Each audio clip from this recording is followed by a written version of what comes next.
بسم الله الرحمن الرحيم إن الحمد لله نحمده ونستعينه ونستغفره ونعوذ بالله من شرور أنفسنا وسيئات أعمالنا من يهده الله فلا مضل له ومن يضلل فلا هادي له وأشهد أن لا إله إلا الله وحده لا شريك له وأشهد أن محمدا عبده ورسوله يا أيها الذين آمنوا اتقوا الله حق تقاته ولا تموتن إلا وأنتم مسلمون يا أيها الناس اتقوا ربكم الذي خلقكم من نفس واحدة وخلق منها زوجها وبث منهما رجالا كثيرا ونساء واتقوا الله الذي تساءلون به والأرحام إن الله كان عليكم رقيبا يا أيها الذين آمنوا اتقوا الله وقولوا قولا سديدا يصلح لكم أعمالكم ويغفر لكم ذنوبكم ومن يطع الله ورسوله فقد فاز فوزا عظيما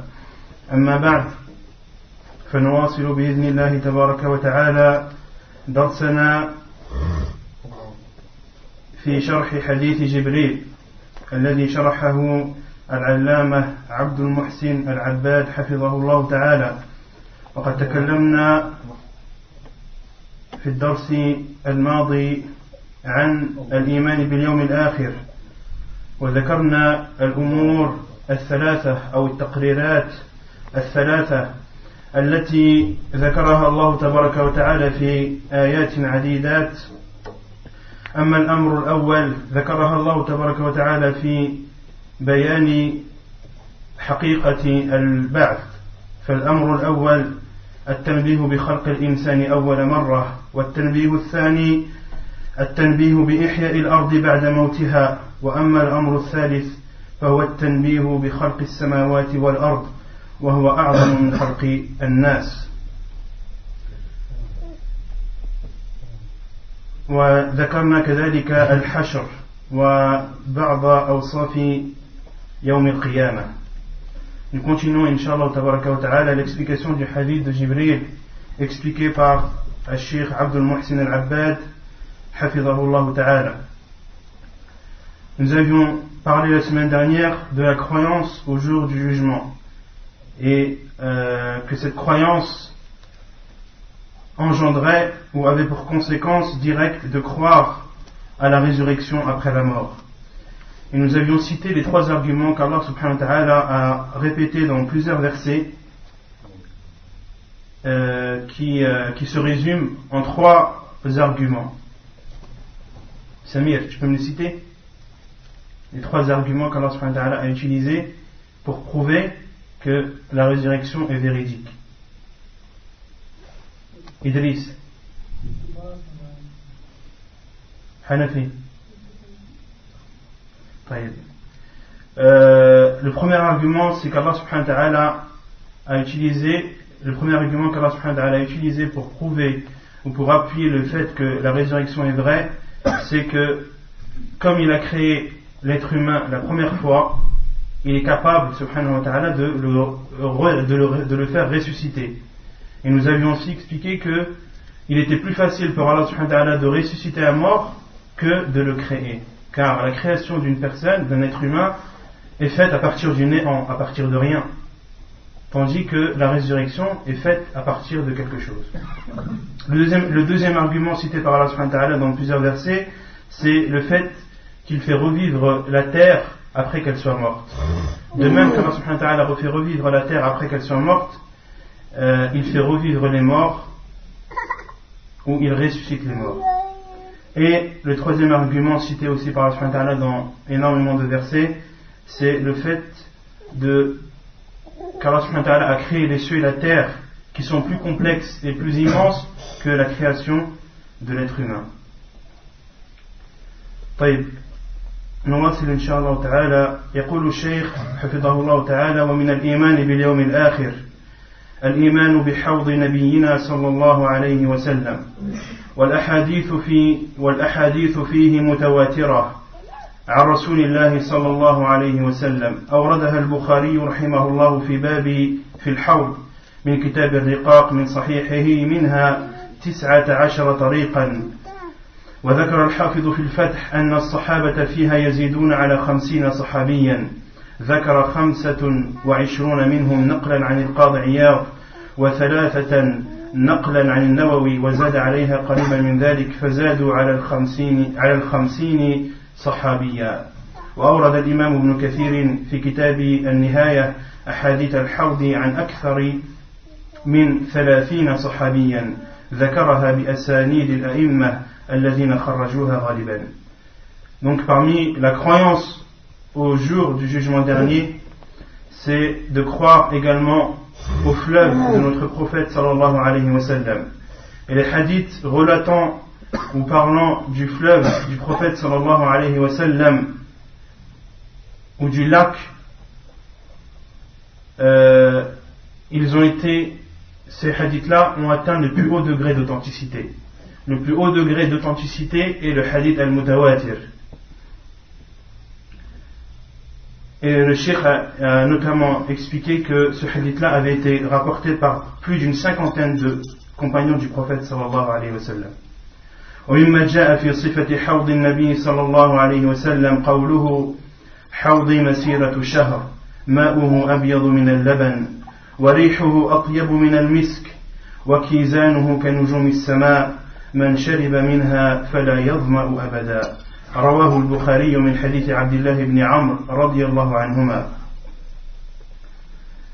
Et parmi les hadiths qui ont été rapportés qui décrivent le lac du prophète sallallahu alayhi wa sallam, c'est le hadith où le prophète sallallahu alayhi wa sallam dit mon lac ou mon bassin, le mot bassin est le plus approprié à mon avis, mon bassin a une distance ou sa longueur est d'une distance qui est parcourue en un mois. Son eau est plus blanche que le lait. Son odeur est meilleure que l'odeur du musc. Ses récipients sont aussi nombreux que les étoiles dans le ciel. Celui qui boira de ce fleuve ou de ce bassin, il ne connaîtra plus jamais de soif. Hadith rapporté par Al-Bukhari, son nom Abdullah ibn Amr, qu'Allah les agrée. ورواه مسلم في صحيحه ولفظه حوضي مسيرة شهر وزواياه سواء وماؤه أبيض من الورق وريحه أطيب من المسك وكيزانه كنجوم السماء فمن شرب منه فلا يظمأ بعده أبدا. Et Muslim rapporte dans son sahih le hadith du prophète sallallahu alayhi wa sallam, mon bassin a une longueur parcourue en un mois. Ses côtés sont semblables ou ont une distance identique, ou une longueur identique. Son eau est plus blanche que l'argent, son odeur est meilleure que le musc. Ses récipients sont au nombre des étoiles présentes dans le ciel. Celui qui boira de ce bassin ne connaîtra plus de soif après en avoir bu. وفي صحيح مسلم من حديث أبي ذر رضي الله عنه وفيه يخشب فيه ميزابان من الجنة من شرب منه لم يظمأ عرضه مثل طوله ما بين عمان إلى أيلة ماؤه أبيض أشد بياضا من اللبن وأحلى من العسل. Et il est rapporté dans le Sahih de Muslim selon Abu Dharr radiyallahu anhu, qu'Allah l'agréé, où le prophète sallallahu alayhi wa sallam dit en parlant de son bassin qu'il en sortira 2 gouttières d'où couleront son eau, l'eau du bassin. 2 gouttières venant du paradis. Celui qui y boira ne connaîtra plus de soif. Sa longueur, la longueur du bassin, est identique à sa largeur. Ensuite, le prophète sallallahu alayhi wa sallam a dit, en parlant de la longueur du bassin, comme la distance entre Amman et Ayla. Et les savants ont expliqué que Amman est une ville située au niveau de Al-Bahrain, c'est-à-dire la côte est de l'Arabie Saoudite, la côte sud-est actuelle de l'Arabie Saoudite, celle qui donne face directement à l'Iran. Et Ayla, la ville Ayla, les savants ont expliqué que Ayla était une ville qui se situait au niveau du Shem, en dessous de la Palestine, entre l'Égypte et l'Arabie Saoudite, à la limite ou au bord de la mer Rouge. Ensuite, le prophète sallallahu alayhi wa sallam a dit que l'eau de son bassin était plus blanche que le lait et plus sucrée que le miel. ومن الناس من يذاد عن ورود الحوض فقد روى البخاري في صحيحه عن ابن مسعود رضي الله عنه عن النبي صلى الله عليه وسلم قال أنا فرطكم أي أسبقكم على الحوض ولا يرفعن رجال منكم ثم ليختلجن دوني فأقول يا ربي أصحابي فيقال إنك لا تدري ما أحدث بعدك. والمراد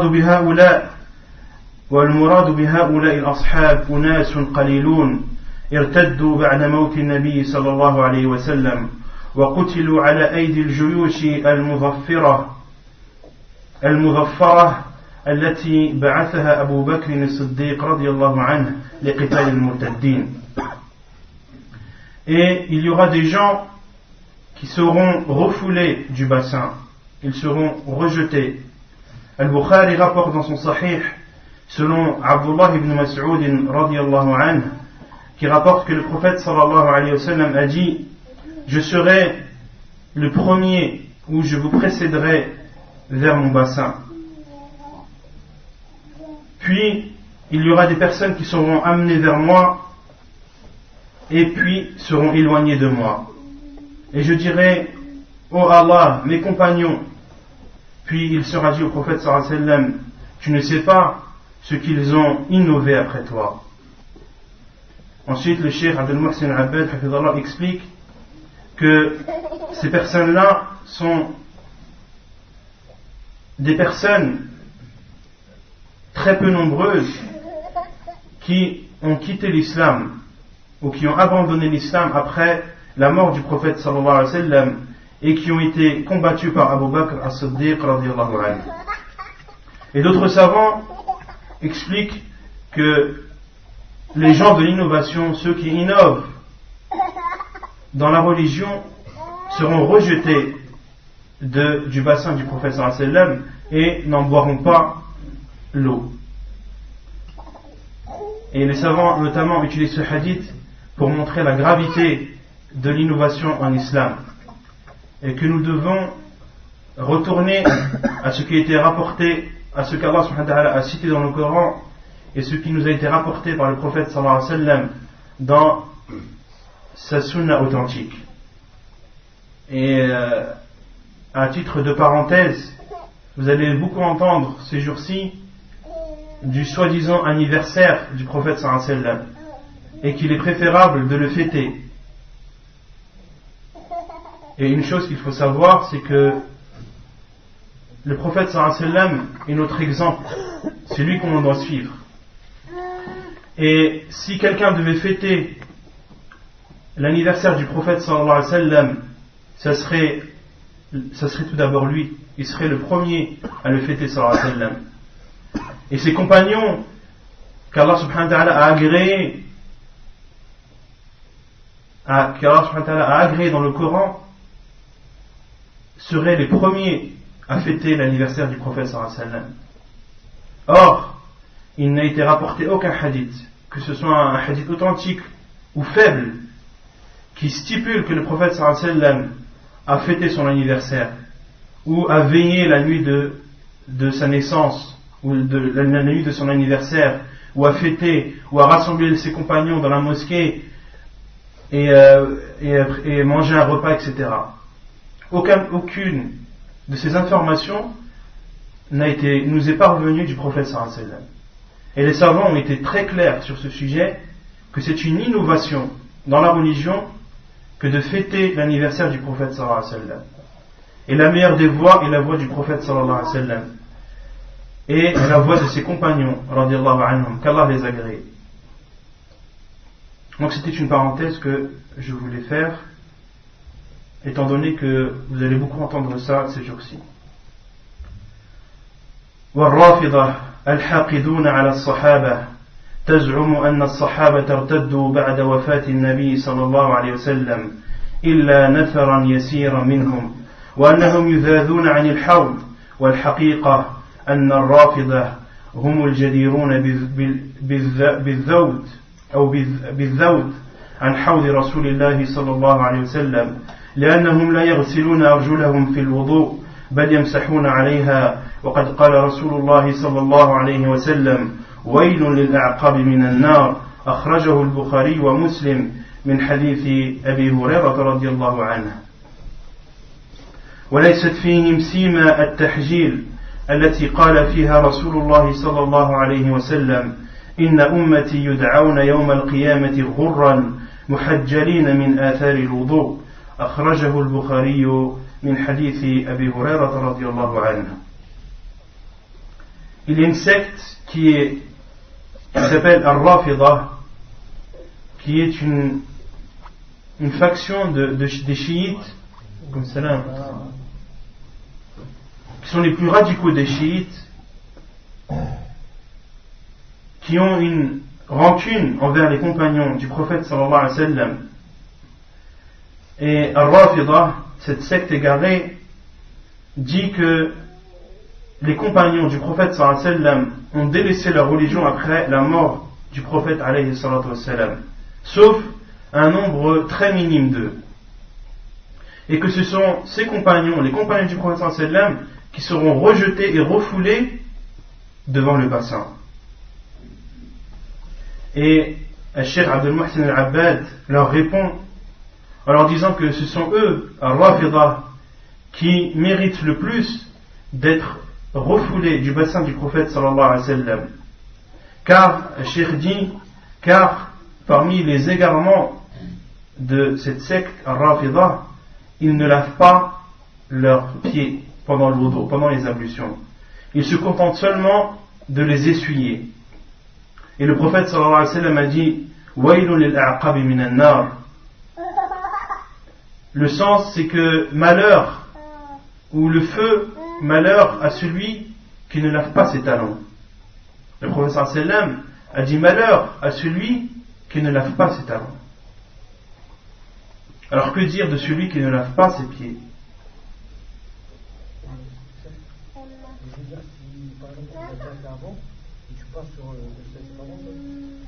On parlera de ça, Inch'Allah, la prochaine fois. Concernant le frère qui pose la question sur le fait de passer sur les chaussettes, ça n'a rien à voir avec le fait de laver les pieds. Il y a laver les pieds pendant les ablutions, qui est une chose, et essuyer sur ses chaussettes ou sur ses sandales ou sur ses chaussures, qui est une autre chose. Le fait d'essuyer sur ses chaussures, chaussettes et sandales, les hadiths sur ce sujet-là sont également mutawatir. Les hadiths qui rapportent que le prophète sallallahu alayhi wa sallam a essuyé ses chaussettes, ses chaussures et ses sandales pendant les ablutions ont atteint le plus haut degré d'authenticité. Donc, tout musulman se doit de croire que d'essuyer sur ses chaussettes est autorisé en islam. Et celui qui vous dit que cela n'est pas autorisé, il faut vous méfier de lui. Et les savants ont cité des conditions, donc là c'est une parenthèse que je fais pour répondre à la question du frère. Les savants ont cité des conditions, en s'appuyant sur des hadiths bien sûr, sur le fait de essuyer sur les chaussettes. Quelles sont les conditions pour qu'un musulman, pendant ses ablutions, puisse essuyer sur ses chaussettes sans avoir besoin de les enlever et de laver ses pieds? La première condition, c'est d'avoir mis ses chaussettes, ou ses chaussures ou sandales, en état d'ablution. Il faut d'abord que tu aies fait tes ablutions entièrement en lavant tes pieds et ensuite avoir mis tes chaussettes. Donc ça c'est la première condition, de les avoir mis en état d'ablution. Ensuite la deuxième condition, c'est que pour celui qui n'est pas voyageur, il lui est permis d'essuyer sur ses chaussettes pendant une durée de 24 heures. Pour celui qui n'est pas en voyageur. Celui qui est voyageur, c'est 3 jours. c'est 72 heures. Et les savants ont expliqué aussi que on décompte le temps autorisé pour essuyer à partir du moment où tu as essuyé pour la première fois, pas à partir du moment où tu as mis tes chaussettes. Donc le décompte, quand tu n'es pas voyageur, tu commences à compter les 24 heures la première fois où tu as essuyé tes chaussettes.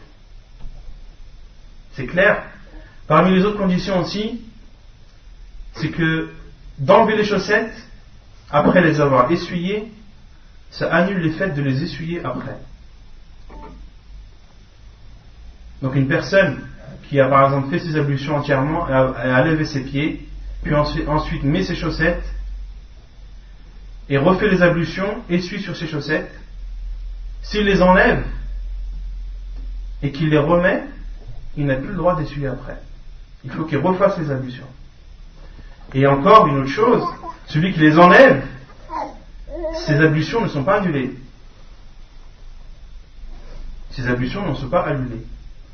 Par exemple, tu fais tes ablutions, tu laves tes pieds, tu mets tes chaussettes. Ensuite arrive une autre prière, tu fais tes ablutions, tu essuies sur tes chaussettes. Et on suppose que de suite après avoir essuyé dessus, tu les enlèves. En les enlevant, ça t'annule ou ça t'interdit de les ressuyer après sans avoir fait les ablutions, mais ça t'annule pas les ablutions. Est-ce que c'est clair ou pas?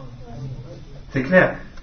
Et aussi une autre chose qui annule le fait d'essuyer sur les chaussettes, c'est de ne pas avoir ces grandes ablutions.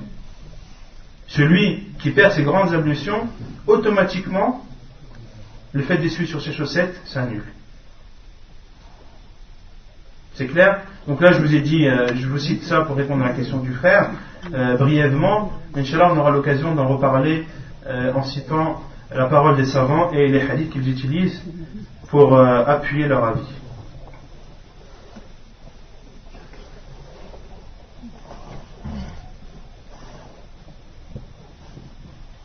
Et parmi les égarements également de Ar-Rafidah, cette secte égarée, donc qui est une faction des chiites, outre le fait de dire que la plupart des compagnons sont mécréants, donc certains des Rafidah disent que la plupart des compagnons, sauf très peu, sont mécréants. Ceux qui disent ça, ce sont des mécréants. Pourquoi? Parce qu'Allah subhanahu wa ta'ala a agréé les compagnons du prophète sallallahu alayhi wa sallam dans le Coran. Donc celui qui dit que les compagnons du prophète sallallahu alayhi wa sallam sont mécréants, il a mécru au Coran, et celui qui mécroit au Coran, c'est un mécréant.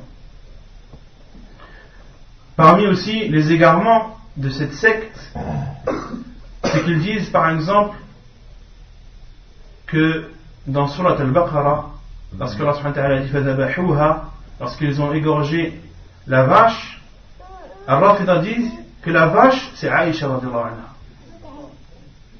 Regardez à quel point ils sont égarés. Ils insultent Aïcha radhiyallahu anha, que des savants disent que c'est la meilleure des femmes du prophète sallallahu alayhi wa sallam. Ils disent que c'est une vache et que lorsqu'Allah subhanahu wa ta'ala a dit dans le Coran qu'ils ont égorgé la vache, eh bien ils disent que c'est Aïcha radhiyallahu anha. Aïcha radhiyallahu anha, qui est une femme du prophète sallallahu alayhi wa sallam. Et les femmes du prophète sallallahu alayhi wa sallam sont nos mères. Ce sont les mères des croyants. Donc comment oser, ne serait-ce que penser que sa mère est une vache? Parmi aussi leurs égarements, c'est qu'ils considèrent, ou ils ont certains imams qu'ils considèrent comme infaillibles. Pour eux, leurs imams ne commettent pas d'erreur. Ils ont beaucoup d'égarements et beaucoup de savants disent que Ar-Rafidah sont des mécréants. Al-Bukhari rahimahullah dit de prier derrière un Rafidi ou de prier derrière un juif ou un chrétien, pour moi c'est pareil. Et Al-Bukhari rahimahullah continue en disant que on ne doit pas accepter leur témoignage. On ne doit pas manger les bêtes qu'ils ont égorgées. On ne doit pas leur donner nos filles en mariage, tellement ils sont égaux. ومن الإيمان باليوم الآخر الإيمان بوزن أعمال العباد فإنها تحصى ثم توزن فمن ثقلت موازينه نجا ومن خفت موازينه هلك قال الله عز وجل ونضع الموازين القسط ليوم القيامة فلا تظلم نفس شيئا وإن كان مثقال حبة من خردل أتينا بها وكفى بنا حاسبين وقال والوزن يومئذ الحق فمن ثقلت موازينه فأولئك هم المفلحون ومن خفت موازينه فأولئك الذين خسروا أنفسهم بما كانوا بآياتنا يظلمون وقال فإذا نفخ في الصور فلا أنساب بينهم يومئذ ولا يتساءلون فمن ثقلت موازينه فأولئك هم المفلحون ومن خفت موازينه فأولئك الذين خسروا أنفسهم في جهنم خالدون وقال فأما من ثقلت موازينه فهو في عيشة راضية وأما من خفت موازينه فأمه هاوية وما أدراك ما هي نار حامية.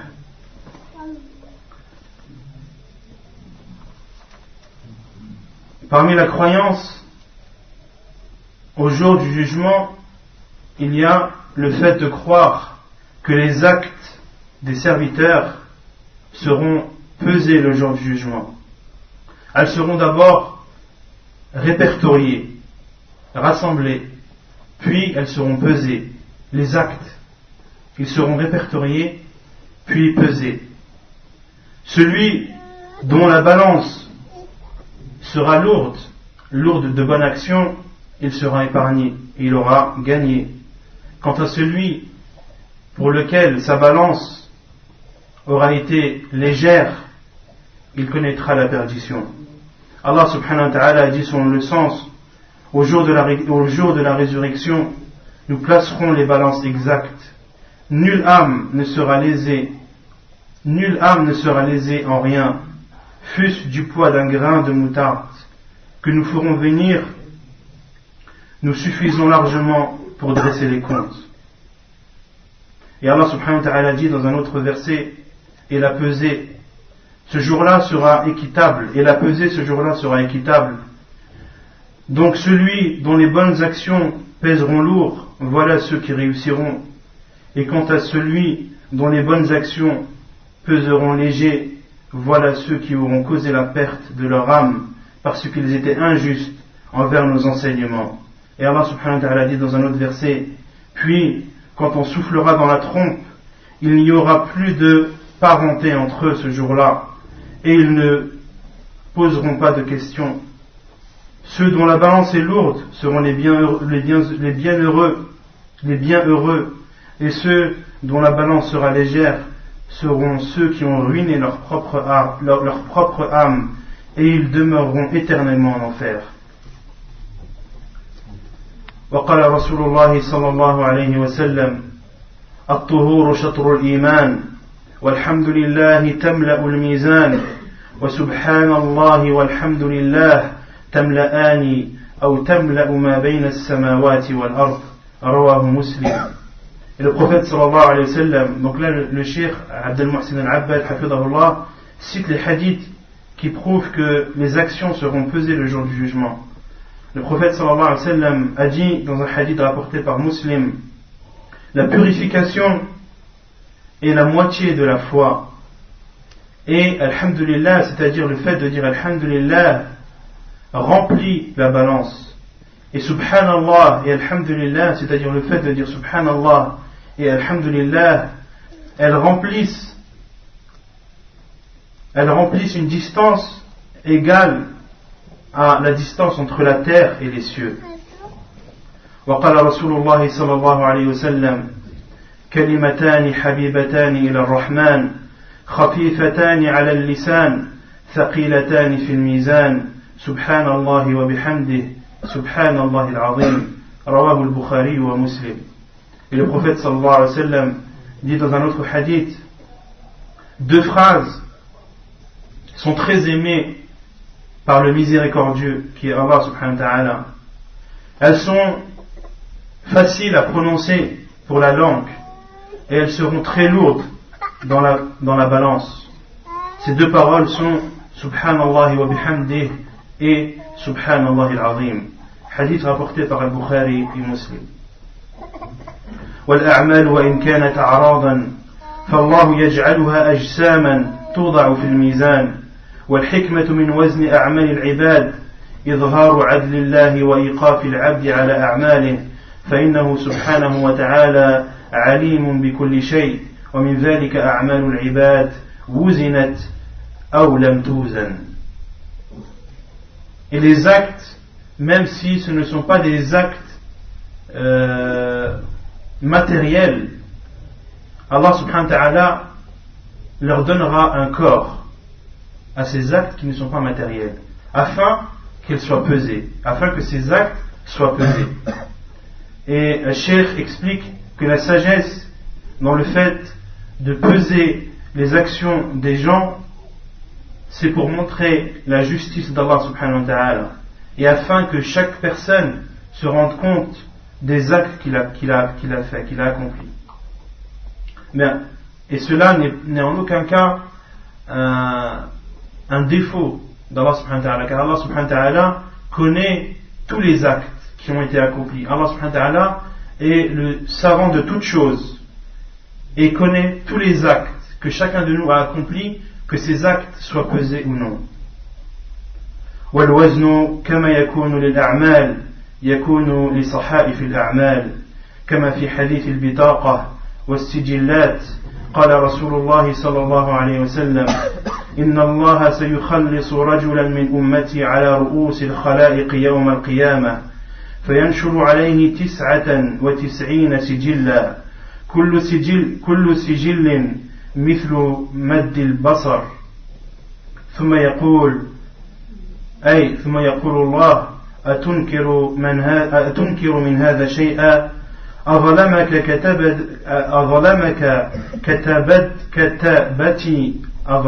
كتبتي الحافظون فيقول لا يا رب فيقول أفلك عذر فيقول لا يا رب فيقول بلى إن لك عندنا حسنة فإنه لا ظلم عليك اليوم فتخرج بطاقة فيها أشهد أن لا إله إلا الله وأشهد أن محمدا عبد الله ورسوله فيقول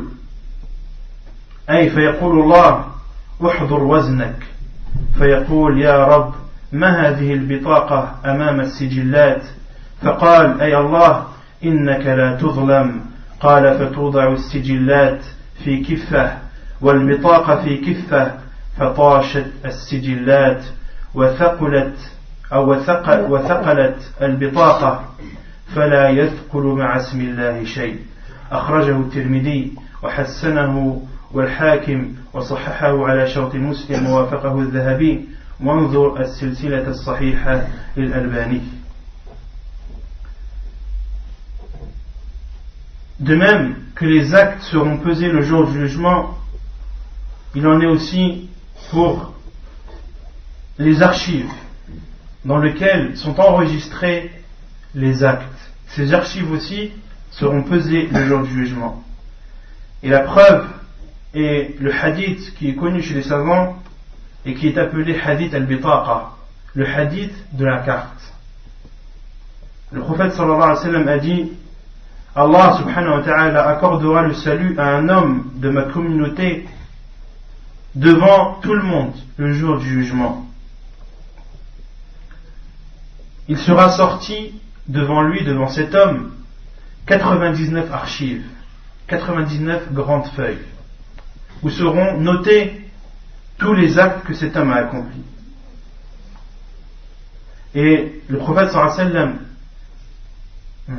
archive ou registre, on peut traduire par archive ou par registre. C'est vrai que registre est plus approprié. Donc, il sera sorti 99 registres sur lesquels sont enregistrés les actes accomplis par cet homme.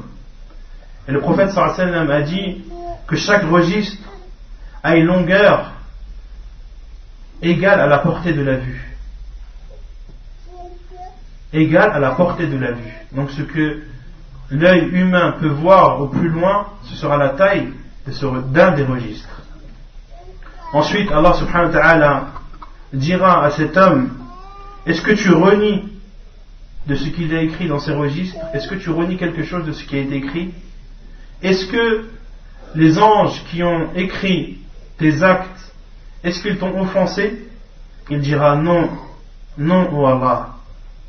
Allah subhanahu wa ta'ala lui dira alors: as-tu une excuse? Il dira non, ô Allah. Allah subhanahu wa ta'ala lui dira: si. Tu as chez nous une hasana, une bonne action. Et aujourd'hui, tu ne seras pas offensé. Ensuite, il sera sorti une carte sur laquelle est inscrit: j'atteste qu'il n'y a de vraie divinité qu'Allah, ashhadu an la ilaha illallah, et j'atteste que Muhammad est son serviteur et le serviteur d'Allah et son envoyé. Ensuite, Allah subhanahu wa ta'ala dira à cet homme: viens assister à la pesée de tes actes, ou à la pesée de ces registres. Et l'homme dira: oh Allah, quelle est cette carte qui est devant ces 99 registres? Allah subhanahu wa ta'ala lui répondra: aujourd'hui tu ne seras pas offensé. Puis les 99 registres seront déposés sur un plateau de la balance, et la carte sur laquelle est inscrit ashhadu an la ilaha illallah wa ashhadu anna muhammadan abdullahi wa rasuluh sera déposée sur l'autre plateau de la balance, et ce sera le plateau sur lequel a été posée la carte qui sera le plus lourd. Ensuite, le prophète sallallahu alayhi wa sallam a dit: fala yuthqalu ma'a ismillahi shay. Rien n'est plus pesant que le nom d'Allah. C'est un hadith rapporté par At-Tirmidhi et authentifié par Al-Hakim. C'est un hadith également qui est présent dans le Silsila Sahiha de Sheikh Al-Albani. Donc ce hadith-là prouve que les registres sur lesquels sont enregistrés les actes de chacun de nous seront également pesés le jour du jugement. ويكون الوزن أيضا للعامل لقوله صلى الله عليه وسلم عن ساقي ابن مسعود رضي الله عنه والذي نفسي بيده لهما أثقل في الميزان من أحد وهو حديث حسن أخرجه أحمد وغيره. Donc le cheikh a expliqué que les actes seront pesés, les registres dans lesquels les actes sont enregistrés seront pesés le jour du jugement, mais également la personne elle-même sera pesée. Et la preuve, c'est la parole du prophète sallallahu alayhi wa sallam lorsque Ibn Mas'ud radiyallahu anhu, ces deux mollets sont apparus devant le prophète sallallahu alayhi wa sallam, devant les compagnons du prophète sallallahu alayhi wa sallam. Et en plaisantant, ils se sont moqués des mollets de Ibn Mas'ud radiyallahu anhu, tellement ils étaient maigres. Les compagnons radiyallahu anhum se sont moqués d'Ibn Mas'ud, se sont moqués des mollets d'Ibn Mas'ud radiyallahu anhu. Ensuite, le prophète sallallahu alayhi wa sallam leur a répondu: je jure par celui qui détient mon âme dans sa main, ils seront, les deux mollets d'Ibn Mas'ud, ils seront plus pesants dans la balance le jour du jugement que la montagne de Uhud. Je ne sais pas si beaucoup ont vu la montagne de Uhud. C'est une montagne gigantesque. Son poids, Allahu a'lam bi. Seul Allah connaît son poids, mais ceux qui l'ont vu se rendront compte de la grandeur de cette montagne. Et le prophète sallallahu alayhi wa sallam a répondu aux compagnons en leur disant: je jure par celui qui détient mon âme dans sa main, ils sont, c'est-à-dire les mollets d'Ibn Mas'ud, ils seront plus pesants, plus lourds le jour du jugement dans la balance que la montagne de Uhud. Et c'est un hadith jugé bon, rapporté par Ahmed et autres. ومن الإيمان باليوم الآخر الإيمان بالصراط وهو جسر منصوب على متن جهنم يمر عليه المسلمون للوصول إلى الجنة على قدر أعمالهم فمنهم من يمر كالبرق ومنهم من يمر كالريح ومنهم من يزحف زحفا ففي صحيح البخاري ومسلم من حديث أبي هريرة رضي الله عنه وفيه فيضرب الصراط بين ظهراني جهنم فأكون أول من يجوز من الرسل بأمته ولا يتكلم يومئذ أحد إلا الرسل وكلام الرسل يومئذ اللهم سلم سلم وفي جهنم كلاليب مثل شوك السعدان هل رأيتم شوك السعدان قالوا نعم قال فإنها مثل شوك السعدان غير أنه لا يعلم قدر عظمها إلا الله تخطف الناس بأعمالهم فمنهم من يوبق بعمله ومنهم من يخردل ثم ينجو. Et parmi la croyance au jour du jugement, il y a le fait de croire au pont As-Sirat, qui est un pont qui sera établi au-dessus de l'enfer. Les musulmans le traverseront afin d'accéder au paradis. Et chaque musulman le traversera proportionnellement à ses actes, selon les actes qu'il a accomplis sur cette terre. Certains le traverseront comme un éclair, d'autres le traverseront comme le vent, d'autres ramperont, d'autres traverseront ce pont en rampant.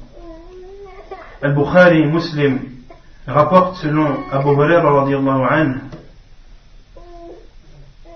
que le prophète sallallahu alayhi wa sallam a dit que le pont sera établi entre les deux extrémités de l'enfer et je serai le premier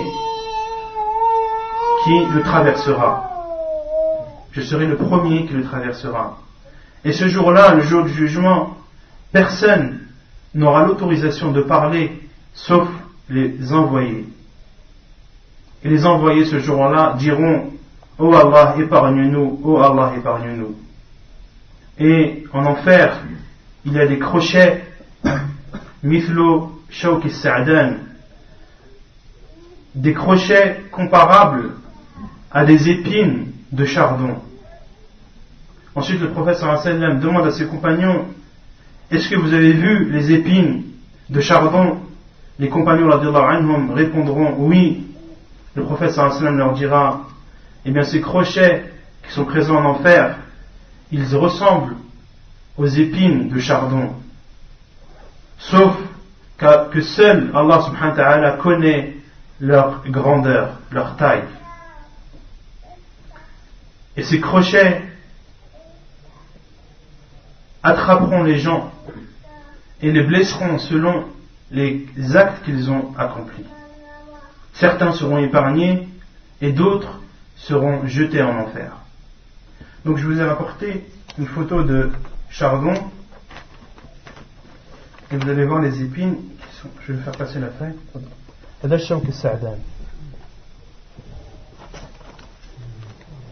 Je vous laisserai regarder en attendant. Donc les épines que vous allez voir dans la photo que j'ai retrouvée, donc c'est une photo, vous pouvez chercher sur internet, vous la trouverez, vous tapez photo chardon et vous verrez, il y a plusieurs sortes de chardon. En général, le chardon c'est une plante qui a des feuilles épineuses. Il y a plusieurs sortes et je vous en ai sorti une d'entre elles. وفي صحيح مسلم من حديث أبي هريرة وحذيفة رضي الله عنهما وفيه وترسل الأمانة والرحم فتقومان جانبتي الصراط يمينا وشمالا ويمر أولكم كالبرق قال قلت بأبي أنت وأمي أي شيء كمر البرق قال أولم تروا إلى البرق كيف يمر ويرجع في طرفة عين ثم كمر الريح ثم كمر الطير وشد الرجال تجري بهم أعمالهم ونبيكم قائم على الصراط يقول رب سلم سلم حتى تعجز أعمال العباد حتى يجيء الرجل فلا يستطيع السير إلا زحفا قال وفي حافتي الصراط كلاليب معلقة مأمورة بأخذ من أمرت به فمخدوش ناج ومكدوس في النار. Et Muslim rapporte dans son Sahih, selon Abu Hurairah radiyallahu anhu et Hudayfa radiyallahu anhuma, qu'Allah les agréés, le prophète sallallahu alayhi wa sallam dit, et ce jour-là, le jour du jugement, le dépôt, al-amana, et le lien de parenté seront envoyés. Chacun d'eux se mettra de part et d'autre du pont. Donc d'un côté il y aura le dépôt al-amana. Le dépôt c'est al-amana, c'est quand quelqu'un te confie quelque chose, ça s'appelle une amana, ça s'appelle un dépôt. Il te confie quelque chose, soit pour le préserver, soit pour le donner à quelqu'un d'autre, etc. Tout ce qui t'est confié est un dépôt. Et le fait d'être sincère et de donner l'importance au dépôt et de ne pas le voler, de ne pas en prendre soin, est un grave péché. Donc ce jour-là, le dépôt, al-amana, sera d'un côté du pont, et ar-rahim, le lien de parenté, sera de l'autre côté. Ensuite le prophète sallallahu alayhi wa sallam dit, les premiers d'entre vous traverseront le pont à la vitesse de l'éclair. Et ensuite les compagnons ont dit au prophète, que signifie comme l'éclair? Le prophète sallallahu alayhi wa sallam leur a répondu, ne voyez-vous pas comme l'éclair apparaît et réapparaît en un clin d'œil? Puis ensuite ceux qui passeront comme le vent, traverseront le pont comme le vent, comme la vitesse du vent, d'autres comme la vitesse d'un oiseau et d'autres comme la vitesse de la course, la vitesse de la course d'un homme. Lorsqu'un homme court, des personnes traverseront le pont à une vitesse semblable à un homme qui court. Et le prophète sallallahu alayhi wa sallam dit, et votre prophète sera debout sur le pont et il dira, oh Allah, épargne-nous, épargne-nous, jusqu'à ce que certaines personnes ne puissent traverser que en rampant. Ensuite le prophète sallallahu alayhi wa sallam dit, et de part et d'autre du pont il y aura des crochets qui seront suspendus, et ces crochets là Allah subhanahu wa ta'ala leur ordonnera d'attraper des personnes ou de blesser des personnes. Le prophète sallam dit, certains seront blessés par ces crochets et d'autres seront plongés en enfer. وفي صحيح مسلم من حديث أبي سعيد الخدري رضي الله عنه وفيه ثم يضرب الجسر على جهنم وتحل الشفاعة ويقولون اللهم سلم سلم قيل يا رسول الله وما الجسر قال دحض مزلة فيه خطاطيف وكلاليب وحسك تكون بنجد فيها شويكة يقال لها السعدان فيمر المؤمنون كطرف العين وكالبرق وكالريح وكالطير وكأجاويد الخيل والركاب فناج مسلم ومخدوش مرسل ومكدوس في نار جهنم.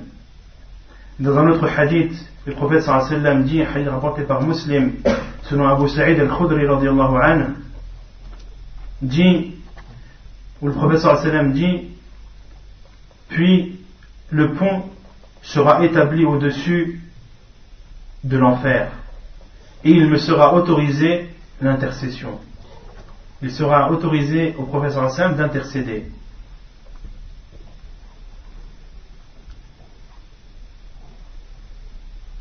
Les compagnons ont demandé au prophète sallallahu alayhi wa sallam, ô envoyé d'Allah, et qu'est-ce que le pont? Il répondit, c'est un endroit glissant où il y a des crochets,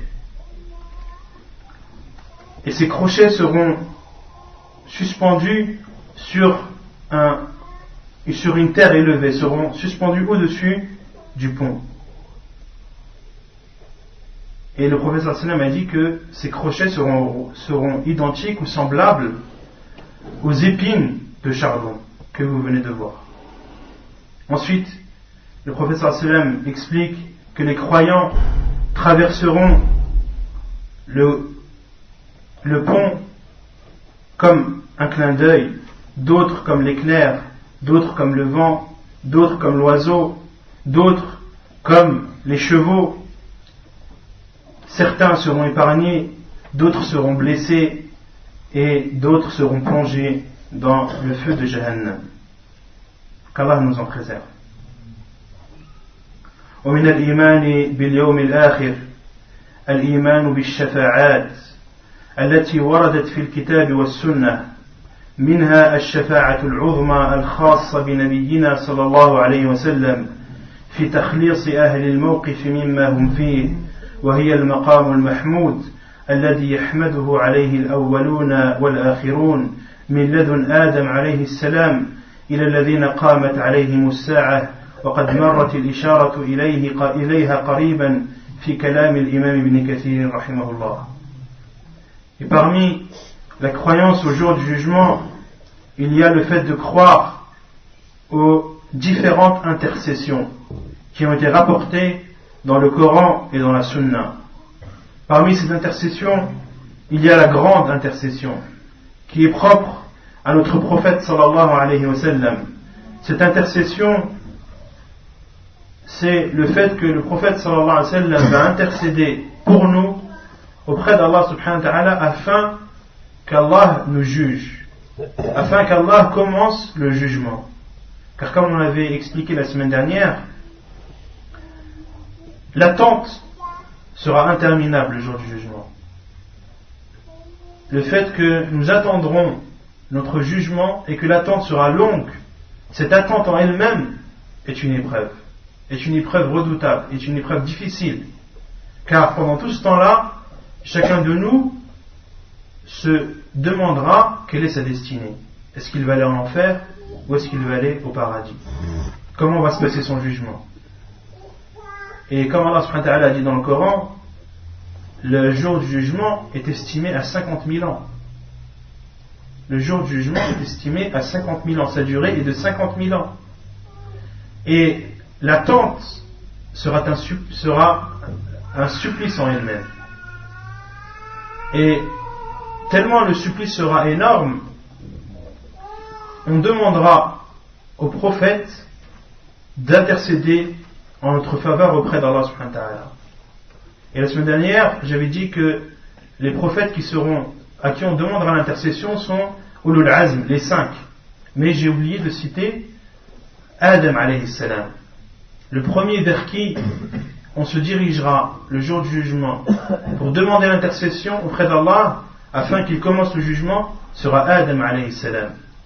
Ensuite, il s'excusera et il nous répondra que ce n'est pas de son ressort de demander une telle intercession. C'est pour cela que Cheikh Abdel Mohsen Al-Abbad a bien expliqué que cette intercession est propre à notre prophète sallallahu alayhi wa sallam. Donc après le refus et l'excuse de Adam alayhi salam, on se dirigera vers Nuh alayhi salam pour lui demander d'intercéder auprès d'Allah. Et il nous demandera d'aller demander à Ibrahim, qui nous demandera d'aller demander à Moussa alayhi salam, qui lui aussi s'excusera et nous demandera d'aller demander à Isa alayhi salam, qui s'excusera également. Et il nous dira, allez voir Muhammad sallallahu alayhi wa sallam. Allah subhanahu wa ta'ala lui a pardonné ses péchés antérieurs et postérieurs, ses péchés passés et futurs. Allez lui demander. Ensuite, nous nous dirigerons vers le prophète sallallahu alayhi wa sallam pour lui demander d'intercéder auprès d'Allah subhanahu wa ta'ala pour nous afin qu'il commence le jugement. Et le prophète sallallahu alayhi wa sallam nous répondra, c'est moi qui en suis le propriétaire. C'est à moi ou c'est pour moi qu'elle est de droit.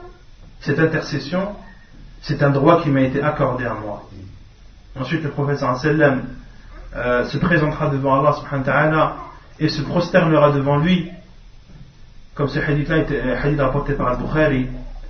Le prophète sallam se prosternera devant Allah subhanahu wa ta'ala un temps jusqu'à Allah subhanahu wa ta'ala laissera son prophète sallam prosterné jusqu'à ce qu'il lui dit: lève ta tête, demande, tu seras exaucé, et intercède, nous accepterons ton intercession.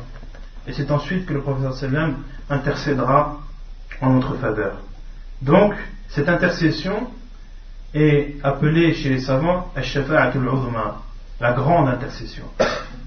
Parmi les autres intercessions, ومنها الشفاعة في من استحق النار أن لا يدخلها ويدل لذلك قول النبي صلى الله عليه وسلم وغيره من الأنبياء على الصراط اللهم سلم سلم وقد مر الحديثان في ذلك قريبا عند المرور على الصراط.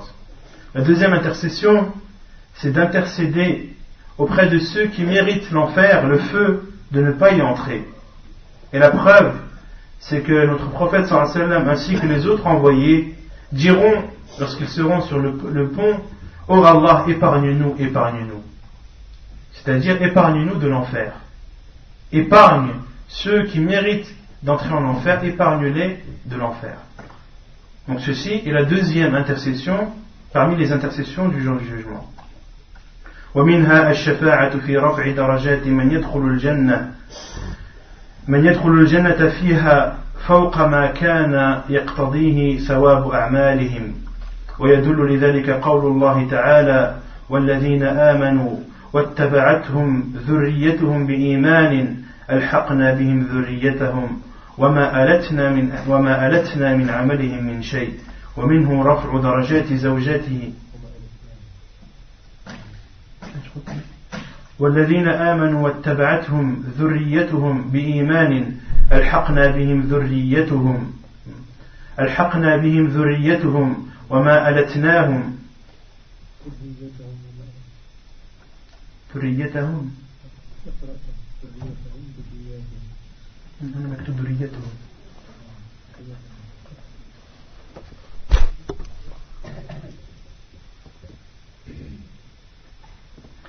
والذين آمنوا واتبعتهم ذريتهم بإيمان ألحقنا بهم ذريتهم وما ألتناهم من عملهم من شيء ومنه رفع درجات زوجاته صلى الله عليه وسلم إلى درجته. Et une autre intercession qui sera accordée le jour du jugement, c'est de monter en grade ceux qui sont au paradis, un grade au-dessus de ce qu'ils méritaient en fonction de leur acte. Et la preuve, c'est la parole d'Allah subhanahu wa ta'ala qui dit selon le sens: ceux qui auront cru et que leurs descendants auront suivi dans la foi, nous ferons que leurs descendants les rejoignent et nous ne diminuerons en rien le mérite de leurs œuvres. Et Cheikh Abdul Muhsin Al-Abbad explique que parmi ceux à qui cette intercession sera accordée sont les femmes du prophète sallallahu alayhi wa sallam, qui seront montées ou à qui on accordera le degré qu'aura atteint le prophète sallallahu alayhi wa sallam. Donc dans le verset que j'ai cité, Allah subhanahu wa ta'ala dit que ceux qui ont cru et ceux dont la descendance les ont suivis dans la foi, nous ferons que leurs descendants les rejoignent. Rejoignent qui? Ceux qui ont cru. Donc, on suppose, en donnant un exemple, celui par exemple qui a un père pieux, et ce père a un degré au paradis, et que sa descendance a suivi ce père dans la foi, dans l'islam, Allah subhanahu wa ta'ala accordera à sa descendance qui a suivi, ou qu'il a suivi dans la foi, accordera à sa descendance le degré de son père. Vous avez compris? Et donc, ce sera une intercession. Parmi les choses qui seront demandées, parmi les intercessions qui seront demandées le jour du jugement, c'est que il sera demandé à Allah subhanahu wa ta'ala que la descendance, ou que ceux qui ont atteint un degré au paradis, proportionnel à leurs actes, qu'Allah subhanahu wa ta'ala leur accorde un degré plus élevé.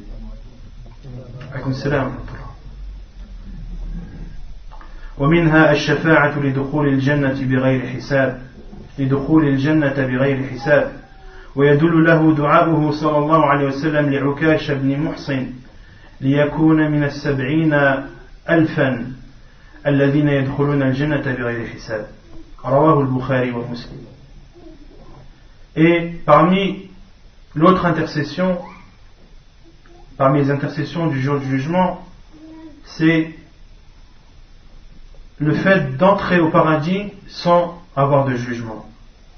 Et la preuve, c'est l'invocation que le prophète sallallahu alayhi wa sallam a fait à Ukasha radiyallahu anhu, afin qu'il fasse partie des 70 000 personnes qui rentreront au paradis sans connaître de jugement. Sans connaître de jugement. Et dans une autre version, donc ça c'est un commentaire de ma part, dans une autre version qui est authentique, le professeur Sam dit qu'avec chaque 70 000, il y aura 70 000 autres. Avec chaque 1000. مع كل 70,000 70,000 آخر. مع 70,000 70,000 آخر. Donc le frère me reprend et qui me dit que ce n'est pas avec les 70 000 qu'il y aura 70 000, mais avec tous les 1000 il y aura 70 000. Donc 70 000 personnes entreront au paradis sans connaître de jugement, et dans une autre version avec 1000, avec tous les 1000 il y aura 70 000 autres. ومنها شفاعته صلى الله عليه وسلم في تخفيف العذاب عن عمه أبي طالب حتى جعل في ضحضاح من نار يغلي منه دماغه أخرجه البخاري ومسلم. وهذا التخفيف مخصص لقول الله عز وجل والذين كفروا لهم نار جهنم لا يقضى عليهم فيموتوا ولا يخفف عنهم من عذابها. Et parmi les autres intercessions, c'est l'intercession du prophète sallallahu alayhi wa sallam qu'il fera pour son oncle Abi Talib, afin qu'Allah subhanahu wa ta'ala lui rabaisse le châtiment du feu. Il était rapporté dans un hadith que Allah subhanahu wa ta'ala répondra à l'intercession du prophète sallallahu alayhi wa sallam et placera l'oncle du prophète sallallahu alayhi wa sallam, Abi Talib, sur 2 plaques de feu jusqu'à ce que son cerveau boue, jusqu'à ce que son cerveau se mette à bouillir. Donc ça, c'est le châtiment le plus bas que connaîtront les gens de l'enfer. Le châtiment le plus bas de l'enfer est le fait de placer la personne sur 2 plaques de feu jusqu'à ce que son cerveau se mette à bouillir. Et c'est un hadith rapporté par Al-Bukhari et Muslim. Et il faut savoir que ce hadith restreint la parole d'Allah subhanahu wa ta'ala lorsqu'il dit: et ceux qui ont mécru, ceux qui n'ont pas cru, ils connaîtront le feu de l'enfer. Ni ils seront achevés et mourront, et ni ils connaîtront un rabaissement de leur châtiment. Donc la règle, c'est que ceux qui n'ont pas cru, en enfer, ils ne connaîtront ni la mort, et ils ne connaîtront ni rabaissement de leur châtiment. Leur châtiment ne sera pas rabaissé, et ils ne connaîtront pas la mort. Ils y resteront éternellement. Quant au hadith du prophète sallallahu alayhi wa sallam, c'est un hadith qui vient spécifier ce verset. La base, c'est ce verset, et le hadith du prophète sallallahu alayhi wa sallam vient le spécifier. ومنها شفاعته صلى الله عليه وسلم في دخول الجنة ويدل له قوله صلى الله عليه وسلم أنا أول الناس يشفع في الجنة وأنا أكثر الأنبياء تبعا رواه مسلم. وفي لفظ له أنا أكثر الأنبياء تبعا يوم القيامة وأنا أول من يقرع باب الجنة وقوله صلى الله عليه وسلم آتي باب الجنة يوم القيامة فأستفتح فيقول الخازن من أنت فأقول محمد فيقول بك أمرت لا أفتح لأحد قبلك رواه مسلم.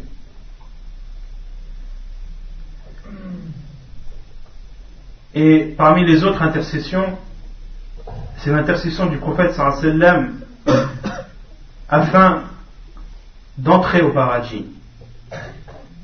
La preuve est le hadith du prophète alayhi wa sallam: je serai le premier des êtres humains qui intercédera pour entrer au paradis. Et je suis le prophète qui aura le plus de personnes qui le suivent.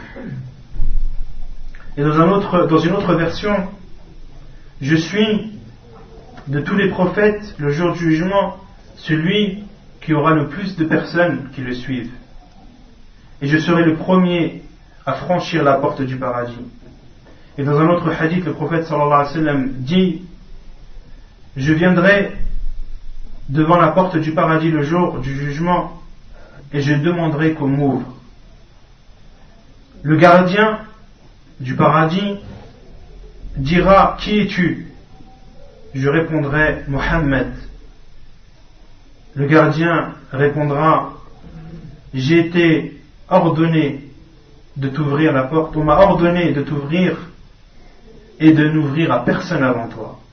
Hadith rapporté par Muslim dans son Sahih. ونكتفي بهذا القدر وصلى الله وسلم وبارك على نبينا محمد وعلى آله وصحبه أجمعين وآخر دعوانا أن الحمد لله رب العالمين.